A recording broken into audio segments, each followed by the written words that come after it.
Hey, welcome to the Publish, Promote, Profit podcast with me, Rob Kosberg. Every week, I interview thought leaders and experts who have used a book to grow their income and their impact. So tune in weekly for these interviews so you can learn how to use your own best-selling book and go from hunting for clients and opportunities to instead being the hunted.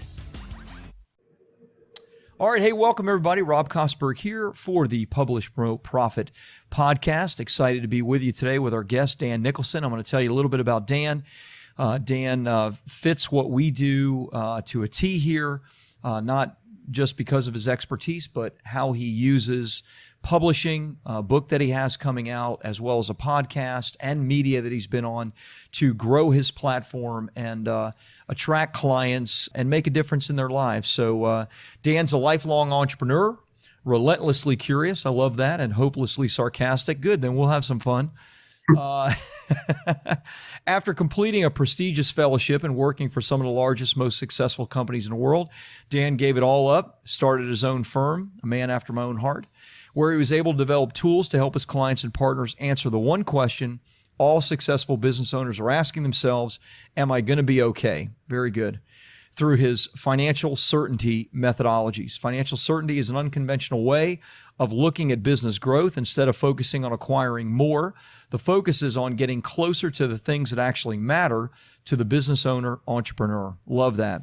First step to eliminating entrepreneur anxiety is decreasing the uncertainty around reaching your goals. And Dan has developed the tools to do just that, including the Certainty app that helps small to medium-sized business get the financial clarity that they need to achieve the success that they get. You have a book coming out called Seeking Certainty. Love that.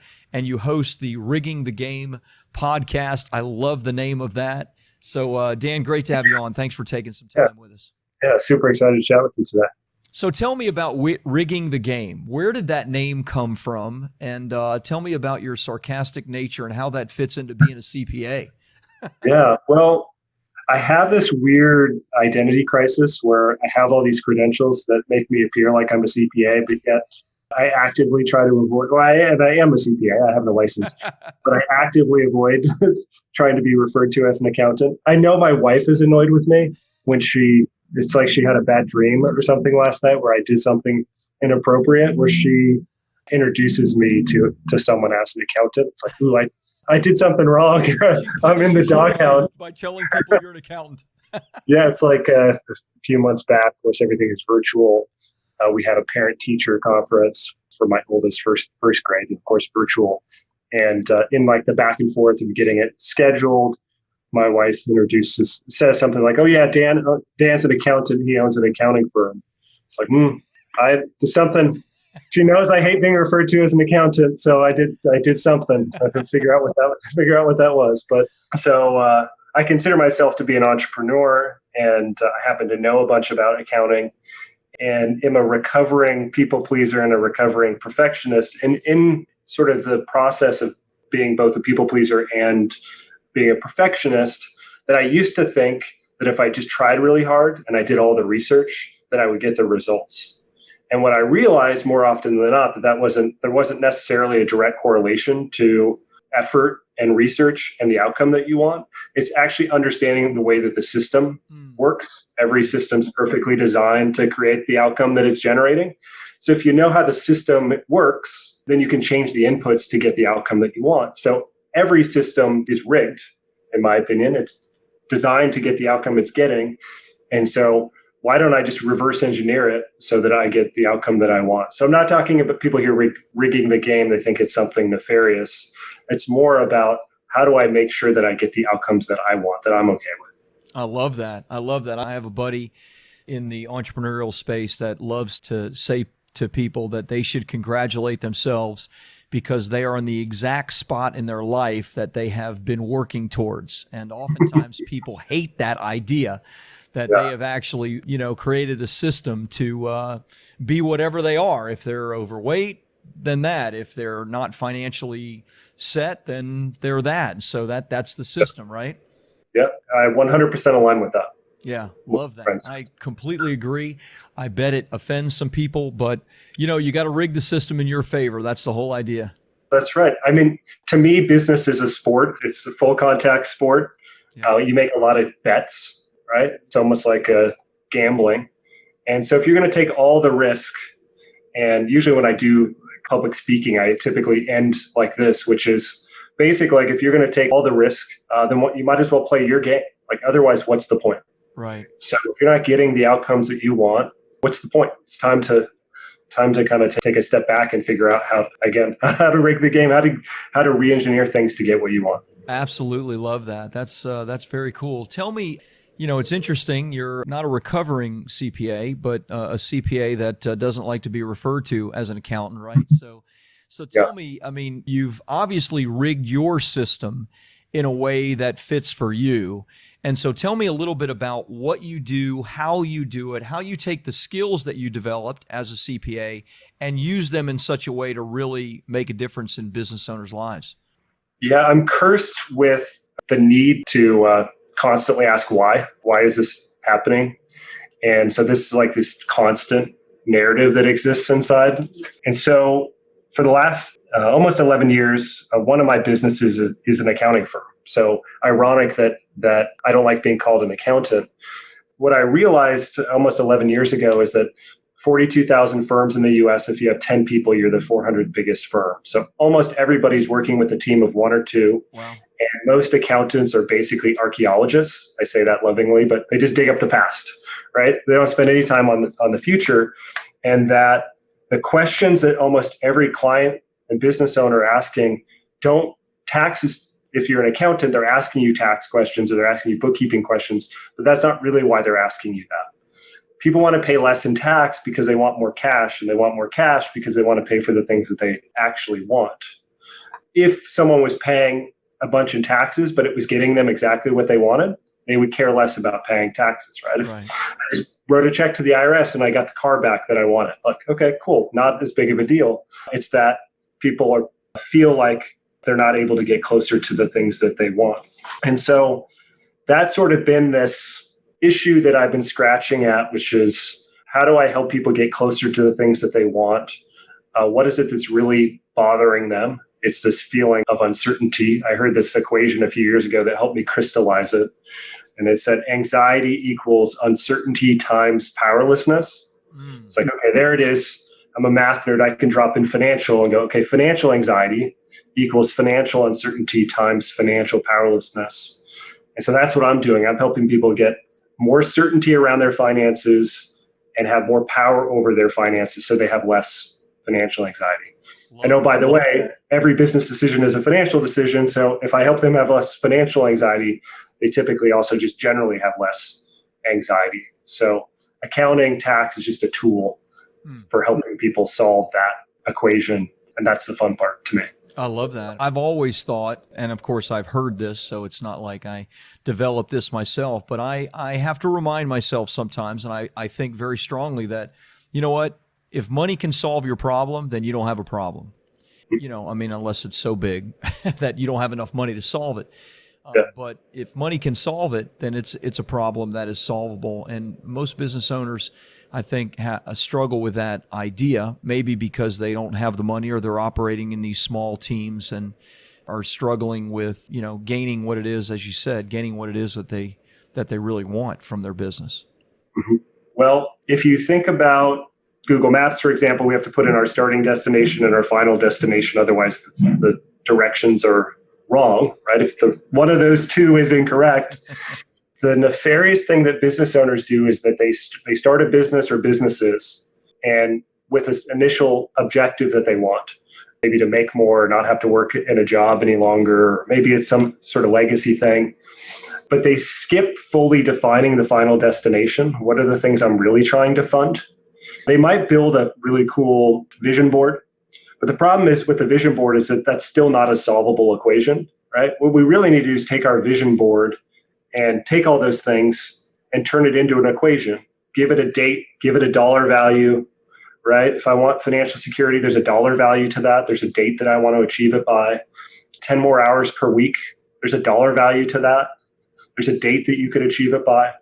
And so we want to take all of that stuff and make it a solvable equation, because then we can figure out how much more we actually need to make. And once we know that, then we can stop with the whole more is the answer to everything. Right.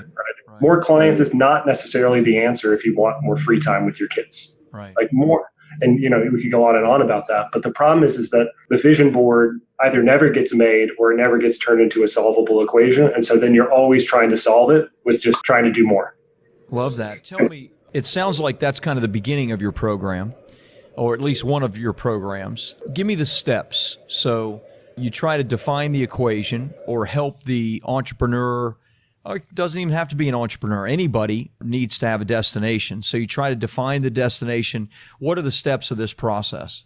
Yeah, so you mentioned in my bio the Certainty app, and I built this in part for people to be able to have a tool to create what I call their unique wealth algorithm. They're taking your vision board and turning it into a solvable equation. Step one is understanding. We're trying to get closer. Closer is greater than more. So every action, our business exists to serve us, should get us closer to the things we want. So step one is let's write out all of our priorities. And I bucket them into core, what I call core priorities and preference-based priorities. Core are the things everyone has: pay off debt, fund reserves, fund retirement. Or if you're an entrepreneur, you don't say retirement, you say, I want to have enough so I don't have to work. Doesn't mean I won't, but they also call that FU money, but I don't know if that's appropriate for you. Like that. So you got the core priorities, and then you got the preference-based priorities, the things that are unique to you, whether that's more free time, maybe that's second home, boats, travel, pay for your kids' college, weddings, whatever it may be. There's no right or wrong. Biggest hurdle in dealing with entrepreneurs is they try and solve problems as if they're binary. But you can't go Google, should I grow my business? And you could get a bunch of articles, but you're not going to get necessarily the right answer. So there's a little bit of a rewiring. That's why I wrote the book, to give people a different operating system. Create the app is to try and show people there's a different operating system for how we process issues. We're going to bias closer over more. You ask me a question, should I hire someone? I go to, is that going to get you closer to what you want? Right? And then let's go through the math to figure that out. But is it going to get you closer or further away? And so we define all of those steps. We put a date and a dollar value. And then what we want to do is look at, what do we have now? What are our current assets? What are our current bills? What's our current cash flow look like? And then we're basically doing the Google Maps thing to go, okay, based off where we want to go and where we're at now, how long is it going to take us to get there? Can we actually fund everything in the way that we've defined it? Once we've done that, then we can figure out how to optimize. Right? So to me, once we've done the math, then we can go, okay, well, through tax planning, I can help you save 50 grand, 100 grand a year. How much does that cut off from the timeline to get you to the final destination? Maybe that solves the entire problem. If so, awesome. Sometimes that's the case, sometimes it isn't. But then we look at, okay, we've done the tax optimization, we've done some configuration of your expenses, so on and so forth. Then how much more in sales do we need to generate? Right? And so people do the opposite of that. And when the answer is not readily apparent, then do the opposite. So sales isn't necessary. We always just go to, I need more marketing. But what if we did the opposite? What if we just optimized what we had now, saw how far away we are, and then back solve for how much more we actually need to make? Yeah, I love that. Coming off this crazy year that we've all experienced, we decided back in March of last year as a company, Bestseller Publishing, to pretty drastically cut our advertising and marketing. And in fact, last year we cut it by about $500,000. And I made more money last year than with less sales, but not significantly less. Our sales dropped 5 to 10%. But because of that $500,000 cut in marketing, I put more money in my pocket, even given the nuttiness of the last 12 months. And I think that's a great example. Of course, I backed into it and stumbled into it. I probably should have looked at the Certainty app and had a conversation with you, and maybe I would have done it a long time ago. So I love that. I am proof in that pudding right there. Well, thanks for sharing that. That's a really good example of how I call it naming the puppies. But have you ever adopted a puppy before? Oh, mine. I love my dog is right behind me. I love my dogs.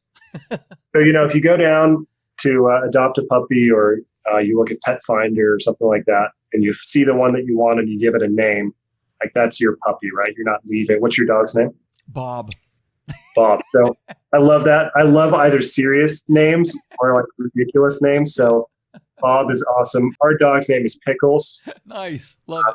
So, but you give that dog a name, like you're not leaving without that dog. Oh no. That's your dog, right? Bob is coming home. Pickles is coming home with you. That's your dog.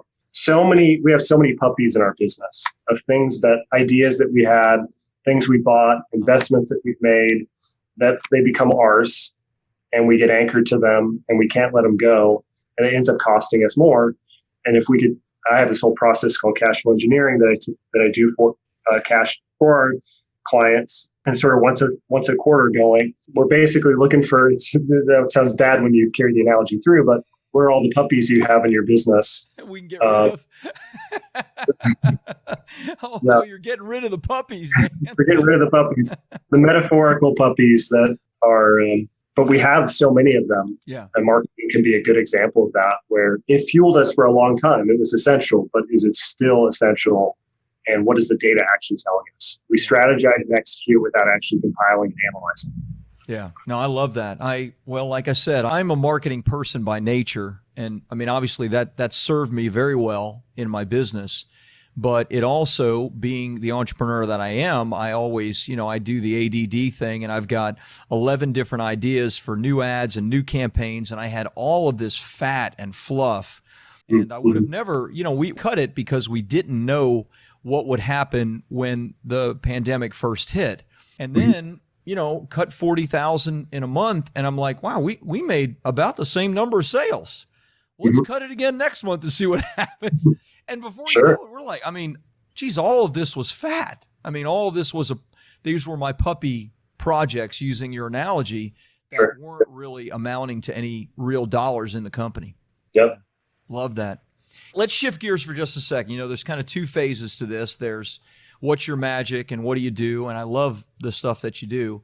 But then there's also how do you do it for yourself? And more specifically, Publish, Promote, Profit, the name of the podcast is, how are you using content, your books, your podcast, your appearances, et cetera, to, make yourself more famous, right? Hit the thought leadership, celebrity, and attract people into your business. So talk to me a little bit about that, because you do a number of things to get your message out there. Yeah. When I first started the accounting firm about 11 years ago, I went to a bunch of networking events, and I found that if I just introduced myself as, and people go, what do you do? And I say, I own an accounting firm. It was like I just introduced myself as the most boring person in the room. Like, okay, cool, got it. You're super boring. I'm going to go find somebody else because there's like an hour of this network. So I realized that I needed to do something different. And so I started introducing myself as a non-conventional accountant, or I would say business person. Either one, people would be like, what is a non-conventional accountant or business person? People would just laugh because they're like, that's the most generic thing I've ever heard, like business person. When I was, you mentioned the fellowship in my bio. When I did the fellowship at the board writing all the accounting standards, I was just out of college. I moved, the board is in Norwalk, Connecticut, which is just right outside of Greenwich. It's like the second richest county in the U.S. Not a lot of 22-year-olds. So the dating scene also pretty grim, right? You go out and you tell someone you're writing an accounting standard. It's probably the least marketable thing, right? So I would say business person or something. But what is that? So I realized that I had to, number one, differentiate myself in some way where people weren't already pre-framed to some notion, and then find a way to get my content out there in a way that people would listen to it. And so podcasts and speaking engagements, and then creating kind of an ecosystem around the book were all things that I start doing to differentiate myself. So I have these silly things like naming the puppy, or something that I call the 2 Oreo principle, which is actually just about compound interest. Yeah. Let me tell you about compound interest. It's like I could not be less interested in that. But if I say, let me tell you about my 2 Oreo principle, it's like most people like Oreos. What you got? So the way I've tried to amplify, I can get to more people. So the old networking face-to-face, it's a pretty slow process and it's pretty hit or miss. So I can build the same types of relationships through content creation, as long as I convey things where it makes it clear that I'm different. So the more that I talk about being an accountant, the more that I talk about taxes, and I use just the conventional terms, the more people tune me out. Sure. the more that I rebrand things, basically. So I have a whole set of principles, concepts. They're just a rebrand on concepts that you already know about, Yeah. just with a story behind it.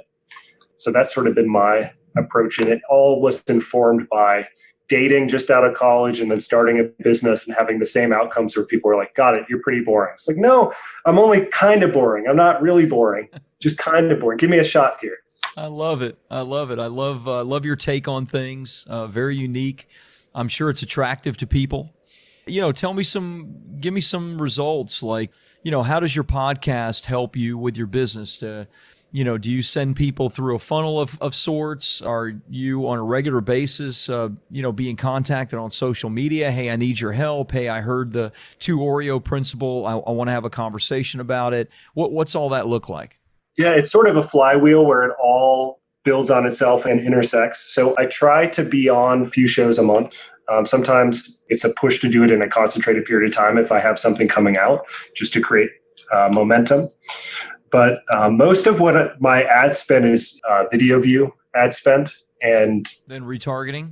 Right, exactly. So someone will watch typically 3 different videos that I have before I'll make any sort of offer to them. And that's just to try, and my kind of people will listen to the longer form, 3 to 5 minute videos, longer episodes. But so I just offer a bunch of value, but it's my own version and it's something slightly different. Yeah. And then I'll make the offer. Tell me about your offers. Like, what kind of offer are you making? Is it a free giveaway, or is it something you're selling after they watch your videos? Good question. So I have the accounting firm, Nth Degree CPAs. Yep. And then I have a business called Certainty U, which is a bunch of digital products that teach the operating systems and teach some of the strategies, some of which are tax strategies as well. But so it's basically a digital product business. It also owns the certification program that we just launched, where you can become a certified certainty advisor. Basically, you know how to use my methodologies, and it's not just accounting specific. It's people want to hire a marketing person who's going to help them get closer to the things that they want. You want to hire a systems engineer that's going to get you closer to the things that you want. And then I have the app. And so those are my main businesses, and they actually all are interconnected, right? So if you come in, yep, exactly. So if you come into Certainty U and you watch some of the stuff, eventually you buy the app because you want to implement it. And then at some point you raise your hand and say, can you just do it for me with your CPA firm? Or you come in with the CPA firm and I say, hey, for us to best serve you, I need to get you set up on the app. And oh, by the way, here's some other courses and trainings and stuff that we do that amplify us working together in our CPA firm, and so on and so forth. So they're all interconnected. It's basically an ecosystem, ultimately around the idea of certainty. Typically, I push people into Certainty U, cheaper products. We have a bunch of free resources. And so a lot of folks may either get a free resource or one of our cheaper products. It's like $7 or $49 product. And then they will show up to some of our live Q&As and then graduate to a more expensive program. And then eventually they buy the app and become a client. So I'm typically pushing people through my paid advertising into Certainty U. Love it. Love it. Now, the book's not out yet, but obviously it's coming out. You have a plan for the book. So how are you going to use the book to grow your business, to attract clients, et cetera? What's your plan right now? So initially we did a pre-sale of the book and sold about 2,500 copies. We used a tool called Publishizer. We actually set the platform record for most sales. And so I wouldn't be living up to my name or my brand of rigging the game if I didn't rig the game to make sure that we had momentum.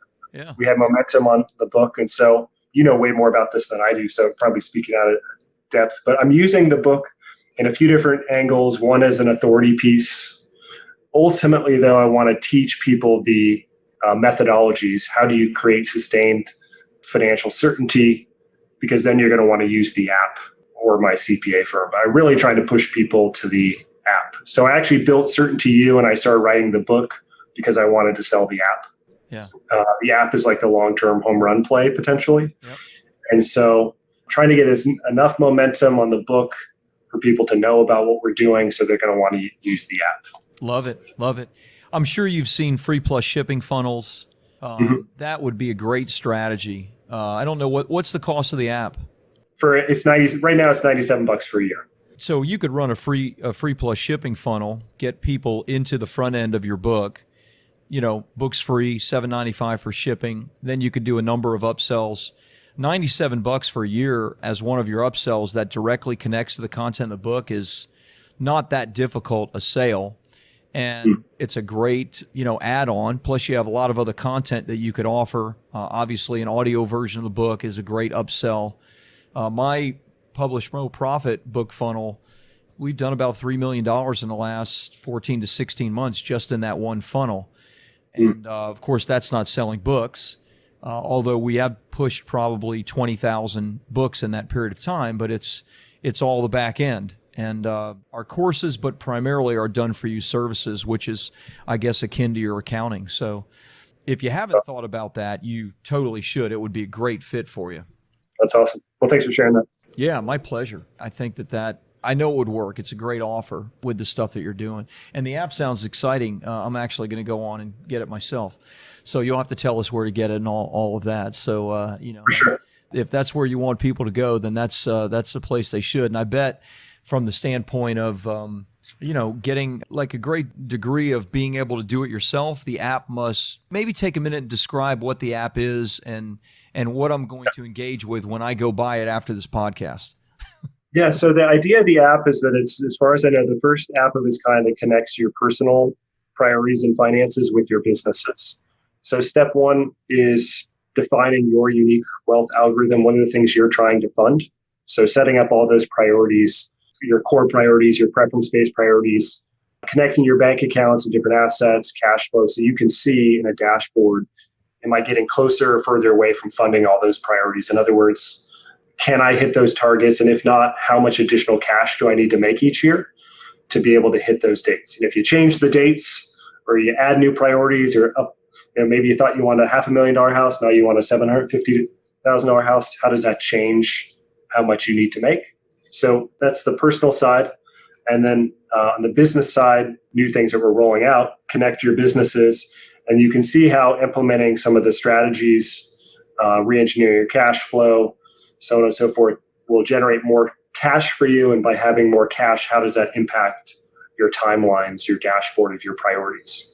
So we're connecting, showing the changes, tweaks you make to your business to actually getting you closer to funding those priorities. We think they are, but maybe they're not. Yeah.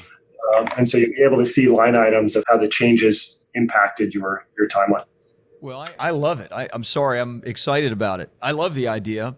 Obviously, look, I have financial advisors. I have a CPA I've worked with for a long time, and I have a pretty successful, multi-million-dollar business.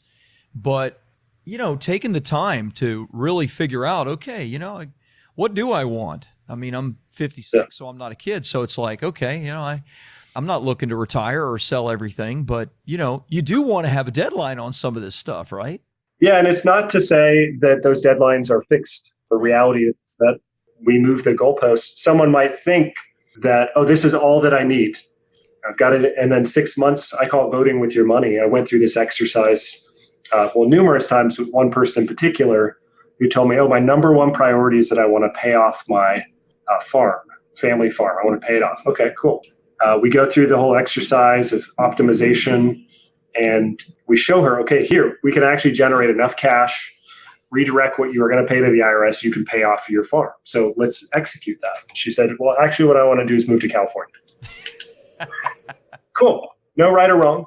But the exercise of actually getting your priorities and then showing you how you can fund it, and then you have to actually vote with your money and take the next step, gives you the clarity of what you really want. Right. We think we know, and sometimes we're right, but more times than not, when we actually go to cash the check, we realize that's not what I want to do after all.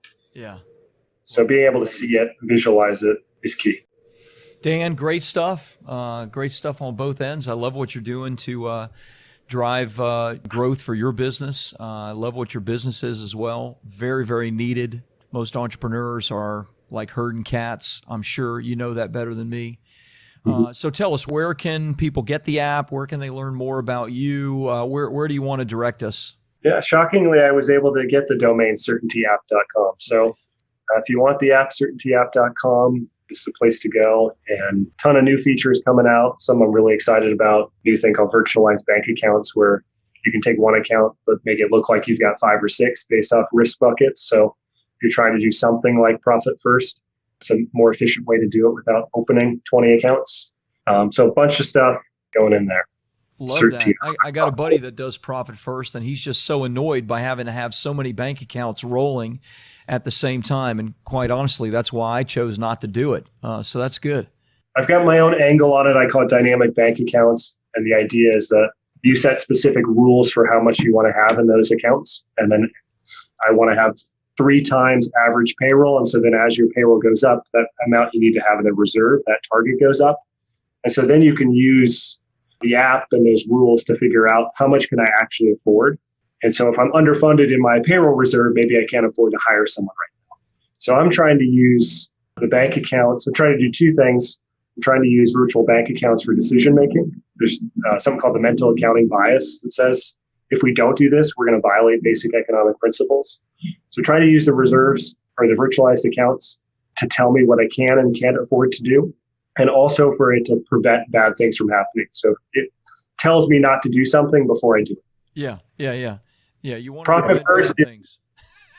Yeah, Profit First is one of those things where you have to be super disciplined about it. Otherwise, the bad things will happen. Right. That's not necessarily a system that's perfectly designed to create the outcomes that you want. Right. Since most entrepreneurs are not specifically perfectly disciplined with things.